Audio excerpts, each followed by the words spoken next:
Hey everybody, Mrs. Wilson here. Hope everybody's doing well. I'm reading from my car while my son is at soccer. And so I just want to do a really quick recap of chapter 17 where we left off. It was a pretty incredibly stressful chapter with Harry, Ron, and Hermione meeting up with Sirius Black, who at the end of the chapter revealed that instead of Scabbers the rat actually being who we think he is, just a harmless little rat, he is proposing that Scabbers is actually Peter Pettigrew. So I am totally excited to get into chapter 18 and see if there's any truth behind that claim. Chapter 18 is titled Moony, Wormtail, Padfoot, and Prongs. And so here we go. It took a few seconds for the absurdity of this statement to sink in. Then Ron voiced what Harry was thinking. You're both mental. Ridiculous, said Hermione faintly. Peter Pettigrew's dead, said Harry. He killed him 12 years ago. He pointed at Black, whose face twitched convulsively. I meant to, he growled, his yellow teeth bared, but little Peter got the better of me. Not this time, though. And Crookshanks was thrown to the floor as Black lunged at Scabbers. Ron yelled with pain as Black's weight fell on his broken leg. Sirius? No, Lupin yelled, launching himself forwards and dragging Black away from Ron again. Wait. You can't do it just like that. They need to understand. We have got to explain, I would say. Especially since now that we know Lupin is a werewolf, he's lost a little bit of credibility as well. We can explain afterwards, snarled Black, trying to throw Lupin off. One hand was clawing the air as it tried to reach Scabbers, who was squealing like a piglet, scratching Ron's face and neck as he tried to escape. They've got a right to know everything, Lupin panted, still trying to restrain Black. Ron's kept him as a pet. There are parts of it even I don't understand. And Harry, you owe Harry the truth, Sirius. Black stopped struggling. Through his hollowed eyes, though his hollowed eyes were still fixed on Scabbers, who was clamped tightly under Ron's bitten, scratched, and bleeding hands. All right, then, Black said, without taking his eyes off the rat. Tell them whatever you like, but make it quick, Remus. I want to commit the murder I was imprisoned for. You are nutters, both of you, said Ron shakily, looking round at Harry and Hermione for support. I've had enough of this. I'm off. He tried to heave himself up on his good leg, but Lupin raised his wand again, pointing it at Scabbers. You're going to hear me out, Ron, he said quietly. Just keep a tight hold on Peter while you listen. He's not Peter. He's Scabbers, Ron yelled, trying to force the rat back into his front pocket, but Scabbers was fighting too hard. Ron swayed and overbalanced, and Harry caught him and pushed him back down to the bed. Then, ignoring Black, Harry turned to Lupin. There were witnesses who saw Pettigrew die, he said. A whole street full of them.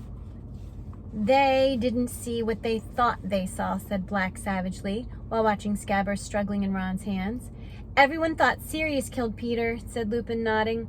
I believed it myself until I saw the map tonight, because the Marauder's map never lies. Peter's alive. Ron is holding him, Harry. Harry looked down at Ron, and as their eyes met, they agreed silently. Black and Lupin were out of their minds. Their story made no sense whatsoever. How could Scabbers be Peter Pettigrew? Azkaban must have unhinged Black after all, but why was Lupin playing along with him? Then Hermione spoke, in a trembling, would-be calm sort of voice, as though trying to will Professor Lupin to talk sensibly. But, Professor Lupin, Scabbers can't be Pettigrew. It just can't be true. You know it can't. Why can't it be true? Lupin said calmly, as though they were in class and Hermione had simply spotted a problem in an experiment with Grindylows. Because people would know if Peter Pettigrew had been an animagus. We did animagi in class with Professor McGonagall, and I looked them up when I did my homework. The Ministry of Magic keeps tabs on witches and wizards who can become animals. There's a register showing what animal they become and their markings and things, and I went and looked. Professor McGonagall's up on the register. and there have been only 7 animagi in the century. Pettigrew's name wasn't on that list. Harry had barely had time to marvel inwardly at the effort Hermione put into her homework when Lupin started to laugh. "Right again, Hermione," he said, "but the Ministry never knew that there used to be 3 unregistered animagi running around Hogwarts." "If you're going to tell them the story, get a move on it, Remus," snarled Black, who was still watching Scabbers' every desperate move. "I've waited 12 years. I'm not going to wait much longer." "All right, but you'll need to help me with this, Sirius," said Lupin. "I only know how it began." Lupin broke off. There'd been a loud creak behind him. The bedroom door had opened of its own accord. All 5 of them stared at it. Then Lupin strode toward it and looked out into the landing. No one there. "This place is haunted," said Ron. "It's not," said Lupin, still looking at the door in a puzzled way. "The Shrieking Shack was never haunted. The screams and howls the villagers used to hear were made by me." He pushed his graying hair out of his eyes, thought for a moment, then said, "That's where all of this starts, with my becoming a werewolf. None of this could have happened if I hadn't been bitten, and if I hadn't been so foolhardy." He looked sober and tired. Ron started to interrupt, but Hermione said, "Shh." She was watching Lupin very intently. "I was a very small boy when I received the bite. My parents tried everything, but in those days there was no cure. The potion that Professor Snape has been making me is a very recent discovery. It makes me safe, you see. As long as I take it in the week preceding the full moon, I keep my mind when I transform. I'm able to curl up in my office, a harmless wolf, and wait for the moon to wane again. Before the wolfsbane potion was discovered, however, I became a fully fledged monster once a month. It seemed impossible that I would be able to come to Hogwarts. Other parents weren't likely to want their children exposed to me. But then Dumbledore became headmaster, and he was very sympathetic. He said that as long as we took certain precautions, there was no reason I shouldn't come to school." Lupin sighed and looked directly at Harry. "I told you months ago that the Whomping Willow was planted the year I came to Hogwarts. The truth is, it was planted because I came to Hogwarts. This house," Lupin looked miserably around the room, "the tunnel that leads to it, they were built for my use. Once a month, I was smuggled out of the castle into this place to transform. The tree was placed at the tunnel mouth to stop anyone coming across me while I was dangerous." Harry couldn't see where this story was going, but he was listening raptly all the same. The only sound apart from Lupin's voice was Scabbers' frightened squealing. "My transformation in those days were terrible. It's very painful to turn into a werewolf. I was separated from humans to bite, so I bit and scratched myself instead. The villagers heard the noise and the screaming and thought they were hearing particularly violent spirits. Dumbledore encouraged the rumor. Even now, when the house has been silent for years, the villagers don't dare approach it. But apart from my transformations, I was happier than I'd ever been in my life. For the first time ever, I had friends. 3 great friends. Sirius Black, Peter Pettigrew, and of course your father, Harry, James Potter. Now my 3 friends could hardly fail to notice that I disappeared once a month. I made up all sorts of stories. I told them my mother was ill and that I had to go home to see her. I was terrified they would desert me the moment they found out what I was. But of course they, like you, Hermione, worked out the truth. And they didn't desert me at all. Instead, they did something for me that would make my transformations not only bearable, but the best times of my life. They became animagi." "My dad, too?" said Harry, astounded. "Yes, indeed," said Lupin. "It took them the best part of 3 years to work out how to do it. Your father and Sirius here were the cleverest students in the school, and lucky they were, because the animagus transformation can go horribly wrong. One reason the Ministry keeps a close watch on those attempting to do it. Peter needed all the help he could get from James and Sirius. Finally, in our 5th year, they managed it. They could each turn into a different animal at will." "But how did that help you?" said Hermione, sounding puzzled. "They couldn't keep me company as humans, so they kept me company as animals," said Lupin. "A werewolf is only a danger to people. They sneaked out of the castle every month under James's invisibility cloak. They transformed. Peter, as the smallest, could slip beneath the willow's attacking branches and touch the knot that freezes it. They would then slip down the tunnel and join me. Under their influence, I became less dangerous. My body was still wolfish, but my mind seemed to become less so while I was with them. "Hurry up, Remus," snarled Black, who was still watching Scabbers with a horrible sort of hunger on his face. "I'm getting there, Sirius. I'm getting there." Well, highly exciting possibilities were opened us now that we could all transform. Soon we were leaving the Shrieking Shack and roaming the school grounds and the village by night. Sirius and James transformed into such large animals, they were able to keep a werewolf in check. I doubt whether any Hogwarts students ever found out about the Hogwarts grounds and Hogsmeade than we did. And that's how we became to write the Marauders map and sign it with our nicknames.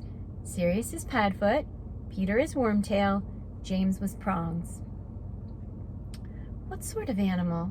Harry began, but Hermione cut him off. "That was still really dangerous. Running around in the dark with a werewolf? What if you'd given others the slip and bitten somebody?" "A thought that still haunts me," said Lupin heavily. "And there were near misses, many of them. We laughed about them afterwards. We were young, thoughtless, carried away with our own cleverness. I sometimes felt guilty about betraying Dumbledore's trust, of course. He had admitted me to Hogwarts when no other headmaster would have done so. And he had no idea I was breaking the rules he'd set down for my own and others' safety. He never knew I had led 3 fellow students into becoming animagi illegally. But I always managed to forget my guilty feelings every time we sat down to plan our next month's adventure. And I haven't changed." Lupin's face had hardened, and there was a self-disgust in his voice. "All this year, I have been battling with myself, wondering whether I should tell Dumbledore that Sirius was an animagus. But I didn't do it. Why? Because I was too cowardly. It would have meant admitting that I'd betrayed his trust while I was at school, admitting that I'd led others along with me. And Dumbledore's trust has meant everything to me. He let me into Hogwarts as a boy, and he gave me a job when I should have been shunned all my adult life. Unable to find pay because of what I am. And so I convinced myself that Sirius was getting into school using dark arts he learned from Voldemort. That being an animagus had nothing to do with it, and so in a way, Snape's been right about me all along." "Snape?" said Black harshly, taking his eyes off Scabbers for the first time in minutes and looking up at Lupin. "What's Snape got to do with it?" "He's here, Sirius," said Lupin heavily. "He's teaching here as well." He looked up at Harry, Ron, and Hermione. "Professor Snape was at school with us. He fought very hard against my appointment to the Defense Against the Dark Arts job. He's been telling Dumbledore all year that I'm not to be trusted. He has his reasons, you see. Sirius here played a trick on him which nearly killed him. A trick which involved me." Black made a derisive noise.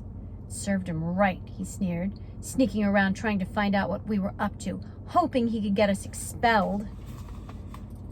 "Severus was interested in where I went every month," Lupin told Harry, Ron, and Hermione. "We were in the same year, you know, and we were, well, we didn't like each other very much. He especially disliked James. Jealous, I think, of James's talent on the Quidditch field. Anyway, Snape had seen me crossing the grounds with Madame Pomfrey one evening as she led me toward the Whomping Willow to transform. Sirius thought it would be, amusing to tell Snape all he had to do was prod the knot on the tree trunk with a long stick, and he'd be able to get in after me. Well, of course Snape tried it. If he got as far as this house, he'd have met a fully grown werewolf. But your father, who'd heard what Sirius had done, went after Snape and pulled him back at great risk to his life. Snape glimpsed me, though, at the end of the tunnel. He was forbidden by Dumbledore to tell anybody, but from that time on, he knew what I was." "So that's why Snape doesn't like you," said Harry slowly. "Because he thought you were in on the joke?" "That's right," sneered a cold voice from the wall behind Lupin. Severus Snape was pulling off the invisibility cloak, his wand pointing directly at Lupin. And that is also the end of chapter 18. So now we know who Moony, Wormtail, Padfoot, and Prongs are, but I still have so many questions. And with only a few chapters left, we're going to get those answers very soon. So, as always, I can't wait to read with you again, and we shall be together again tomorrow. Take care.